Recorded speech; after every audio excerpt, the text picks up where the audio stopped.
अस्सलाम वालेकुम फ्रेंड्स, कैसे हैं आप लोग। उम्मीद करता हूँ ठीक होंगे। फ्रेंड्स, आज की इस वीडियो में हम बात करने वाले हैं सऊदी जवाजात की तरफ से 3 इम्पोर्टेंट अपडेट जारी किया गया है।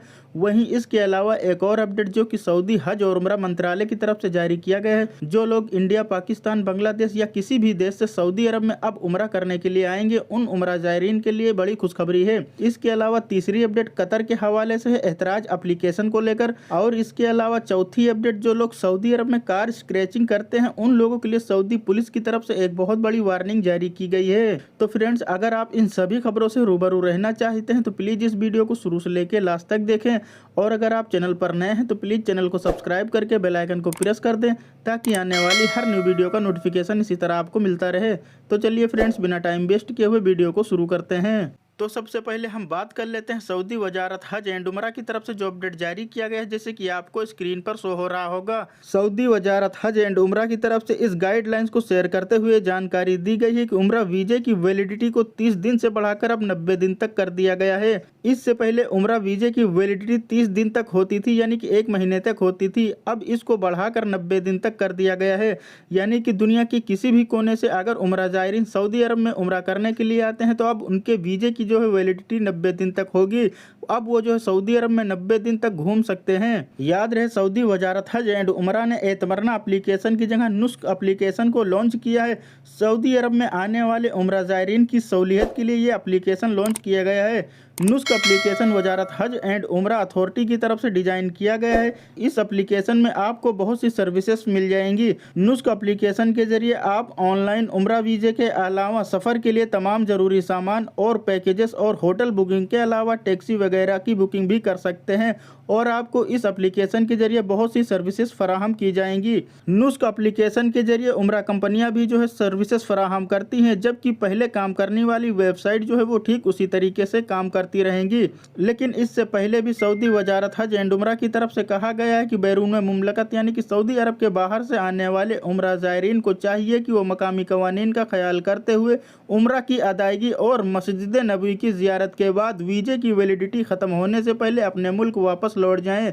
यानी कि 3 महीने के अंदर अंदर अपने वीजे की वैलिडिटी खत्म होने से पहले आप अपने मुल्क वापस लौट जाएं, ताकि आप किसी भी कानूनी खिलाफ वर्जी के शिकार ना हों। तो बात कर लेते हैं जवाजात के हवाले से जो अपडेट जारी किया गया है, जैसे कि आपको स्क्रीन पर यह भी शो हो रहा होगा। जवाजात से एक शख्स ने सवाल किया है कि घरेलू मुलाजमीन यानी कि घरेलू वर्कर जिसका हुरूब लग गया है, तो क्या ऐसी सूरत में वो अपना इकामा रेनुअल करा सकता है या नहीं, या फिर जो है कफाला कराया जा सकता है या नहीं। इस हवाले से कानून क्या कहता है, तो इस सवाल का जवाब देते हुए जवाजात का कहना था कि गैर मुल्की कारकुन का हुरूब फाइल होने की सूरत में न तो आप कफाला करा सकते हैं, उस वक्त तक नहीं करा सकते जब तक कि कफील हुरूफ ख़त्म नहीं करता।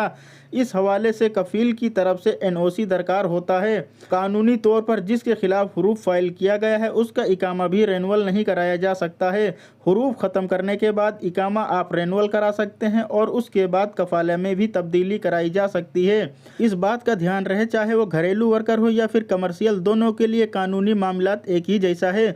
हुरूफ फाइल होने की सूरत में जब तक वजारत अफरादी कुव्वत यानी कि ministry of labour and social welfare से ख़त्म नहीं कराया जाता, उस वक्त तक जो है कारकुन की फाइल जो है जवाजात और ministry of labour and social welfare की सिस्टम में सीज रहती है। लेकिन घरेलू वर्कर का हुरूफ कफील जो है अपने एब्सर अकाउंट के जरिए 15 दिन के अंदर अंदर कैंसिल करा सकता है। और अगर 15 दिन बीत जाने के बाद कंपनी हो या कफील हो, अगर उस वर्कर का हुरूफ जो है कैंसिल कराना चाहता है तो उसे जो है फाइल करना होगा कि उसका हुरूफ जो है गलत तरीके से लग गया है। इसके अलावा एक और शख्स ने खुरूज वौदा यानी एग्जिट रिंट्री के हवाले से जवाजात से सवाल पूछा है, जैसे कि आपको स्क्रीन पर शो हो रहा होगा। इस शख्स ने सवाल किया है कि खुरूज वौदा यानी कि छुट्टी पर गए हुए 1 साल हो गया है और अब जो है वीजा एक्सपायर हो गया है, लेकिन वीजा भी रेनुअल नहीं हुआ है। अब मैं क्या विजिट वीजे पर सऊदी अरब आ सकता हूँ? तो इस सवाल का जवाब देते हुए जवाजात का कहना था कि खुरूज वौदा यानी कि छुट्टी पर जाकर वापस न आने वालों को खुरूज वलमियाद यानी कि ब्लैक लिस्ट की कैटेगरी में डाल दिया जाता है।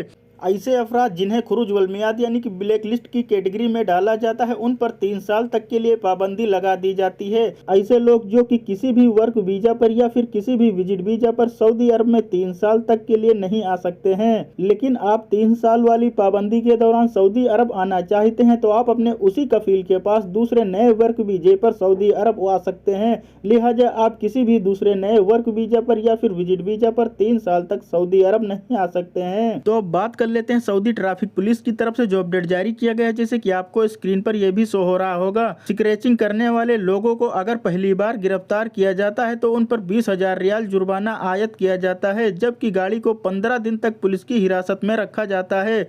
स्क्रैचिंग यानी कि इंपाउंडिंग अगर करते हुए पुलिस पकड़ती है तो उन पर 20,000 रियाल का जुर्माना लगाया जाएगा। सऊदी इदारा ट्रैफिक पुलिस के कानून के मुताबिक आर्टिकल 69 के हवाले से कहा गया है कि कार स्क्रैचिंग करना काबिले सजा जुर्म है। ठीक इसी तरह दूसरी बार अगर गलती करते हुए पकड़ा जाता है तो उसके ऊपर 40,000 रियाल तक जुर्माना लगाया जाएगा और गाड़ी को 1 महीने तक के लिए पुलिस की हिरासत में रखा जाएगा। और अगर तीसरी बार कार स्क्रैचिंग करते हुए पकड़े जाते हैं तो उनके ऊपर 60,000 रियाल का जुर्माना लगाया जाएगा और कार भी जब्त कर ली जाएगी और उनका केस अदालत में भेज दिया जाएगा, जहां उनको उसी हिसाब से फैसला सुनाया जाएगा। और अगर गाड़ी चोरी की है या फिर किराए पर ली हुई गाड़ी है तो ऐसी सूरत में अदालत गाड़ी की कीमत अदा करने का हुक्म जारी करती है। तो अब बात कर लेते हैं कतर के हवाले से जो अपडेट जारी किया गया, जैसे कि आपको स्क्रीन पर शो हो रहा होगा। कतर के ministry of commerce and industry के द्वारा दी गई जानकारी के मुताबिक एतराज एप्लीकेशन की कमर्शियल प्रतिष्ठानों यानी कमर्शियल जगहों पर अनिवार्यता को अब हटा लिया गया है। हालांकि ये अनाउंसमेंट 27 अक्टूबर 2022 को मंत्रालय की तरफ से जारी कर दिया गया था, लेकिन 1 नवंबर से आपको इन सभी जगहों पर एतराज एप्लीकेशन को दिखाने की जरूरत नहीं होगी। तो फ्रेंड्स अब कतर में इन सभी जगहों पर आपको एतराज एप्लीकेशन दिखाने की जरूरत नहीं है, यानी कि इसकी रिक्वायरमेंट को खत्म कर दिया गया है। ये थी आज की कुछ जरूरी अपडेट जो सोचा आप लोगों के साथ शेयर कर दूं। उम्मीद करता हूं वीडियो काफी पसंद आई होगी। मिलते हैं नेक्स्ट वीडियो में, तब तक के लिए बाय बाय, अल्लाह हाफिज।